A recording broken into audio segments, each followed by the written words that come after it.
상호 금융권에 대해서는 현재 DSR의 절대적 수준이 높은 만큼 충분한 시간을 갖고 점진적으로 DSR의 하향 안정화를 유도한다. 시범 운영 기간 중 평균 DSR 수준을 감안하여 2021년 말까지 160% 이내로 관리한다. 그리고 2021년 이후 2025년까지 매년 관리지표 수준을 20%포인트씩 단계적으로 감축한다. 고 DSR 관리 기준은 DSR 70% 초과 대출 비중은 50%, DSR 90% 초과 대출 비중은 45% 이내로 관리된다. 저축은행권은 2018년부터 2020년 시범 운영 기간 중 DSR 수준을 감안하여 지방 특수은행보다 소폭 완화된 수준으로 관리 기준이 설정된다. 평균 DSR은 2021년 말까지 90% 이내로 관리한다. 고 DSR 관리 기준은 DSR 70% 초과 대출 비중은 40%, DSR 90% 초과 대출 비중은 30% 이내로 관리된다.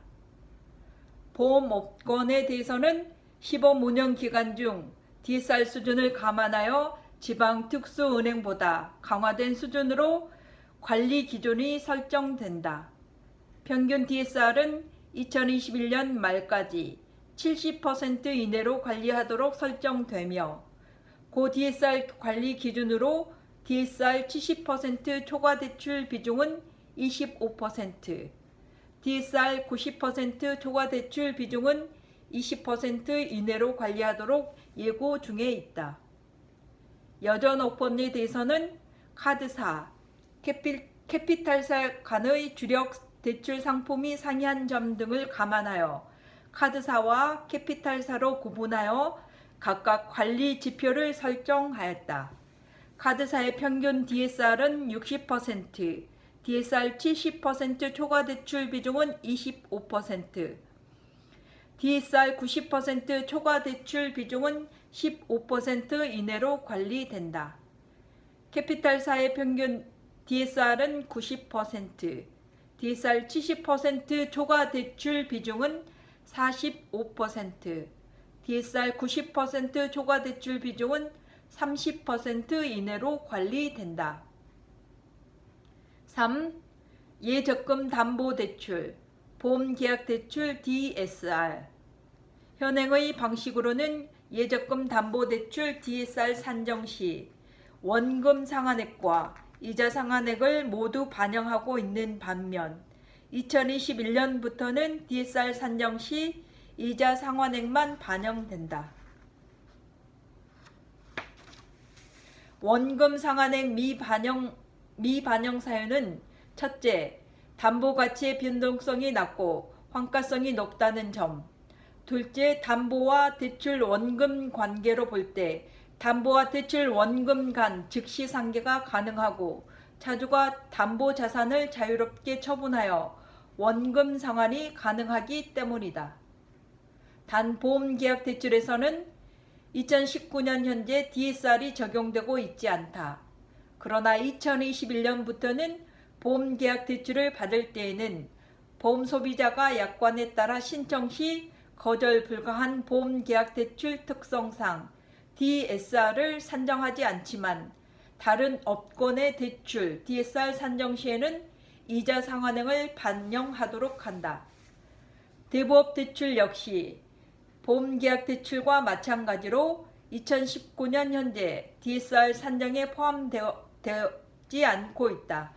그러나 2021년부터는 다른 업권에서 대출 받을 때에는 이자 상환액을 기준으로 DSR 산정에 포함될 예정이다.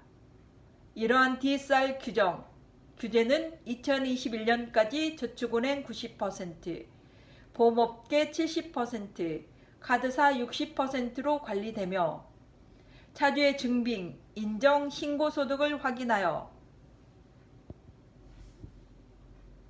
DSR을 산출하게 된다. 2021년 이후 2025년까지 매년 관리 지표 수준을 5%포인트씩 단계적으로 감축한다.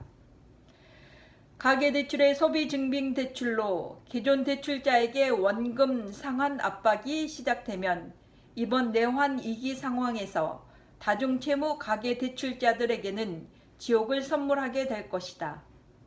2025년까지 500만 명의 다중채무자들은 노예 같은 삶으로 내몰리는 것 이외에는 사실상 다른 방법이 없다고 봐야 한다.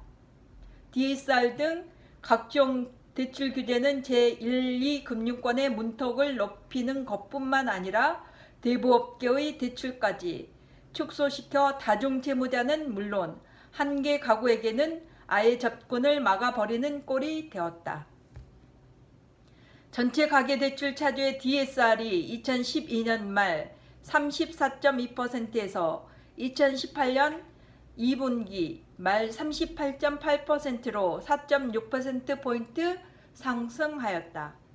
법원 개인회생의 채무조정과 신복위의 주단대 채무조정을 연계함으로써 금융회사의 담보대출에 대한 결재권이 상당폭 제한되는 정부 주도의 프로그램이 이미 시행 중에 있다.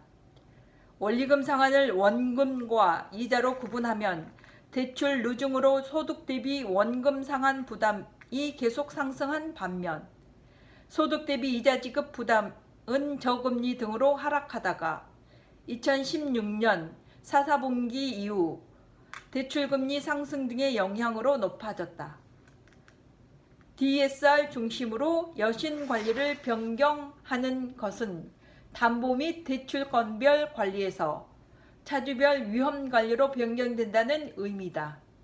이 시스템은 은행이 생존을 위해서 대출자를 일정 부분 선별할 수밖에 없는 구조이다.